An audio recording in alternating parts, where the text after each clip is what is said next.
Digital மார்க்கெட்டிங்கில் beginners பண்ணுற biggest mistake என்ன தெரியுமா? நான் சொல்கிறேன், தெரிஞ்சுக்கங்க.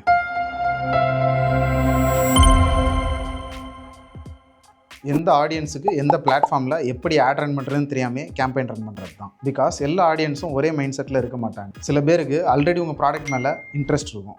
ஆனால் ஒரு சில பேருக்கு உங்கள் ப்ராடக்ட்டை பார்த்ததுக்கப்புறம் இன்ட்ரெஸ்ட் வந்து ஆக்ஷன் எடுப்பாங்க. இவங்கள தான் நம்ம இன்டென்ட் ஆடியன்ஸ், இம்பல்ஸ் ஆடியன்ஸ்னு சொல்லுவோம். ஃபஸ்ட்டு இன்டென்ட் ஆடியன்ஸ்னால் யார்?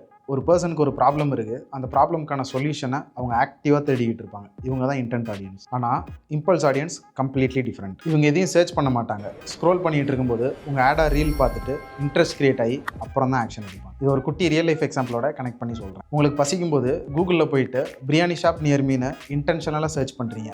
இதுதான் இன்டென்ட். ஆனால் நார்மலாக ரோட்டில் போகும்போது ஒரு பிரியாணி ஷாப்லேருந்து செம்ம ஸ்மெல் வருது. அந்த ஸ்மெல்லுக்கு டெம்ப்ட் ஆகி போய் பிரியாணி சாப்பிட்றீங்க. இது இம்பல்ஸ். ஸோ கூகுளில் சர்ச் பண்ணுறவங்க இன்டென்ட் ஆடியன்ஸ், சோஷியல் மீடியாவில் ஸ்க்ரோல் பண்ணுறவங்க இம்பல்ஸ் ஆடியன்ஸ். ரெண்டு பேருமே கஸ்டமர்ஸ் தான், பட் அவங்க பையிங் மைண்ட் செட் தான் டிஃப்ரெண்ட். இந்த டிஃபரன்ஸை புரிஞ்சுக்கிட்டால் மட்டும்தான் ஒரு கேம்பெயினை சக்ஸஸ்ஃபுல்லாக ரன் பண்ண முடியும். இந்த மாதிரி டிஜிட்டல் மார்க்கெட்டிங் பற்றின டிப்ஸ் அண்ட் ட்ரிக்ஸ்க்கு சிம்பிளிஃபைடில் நீங்கள் சப்ஸ்கிரைப் பண்ணிக்கோங்க.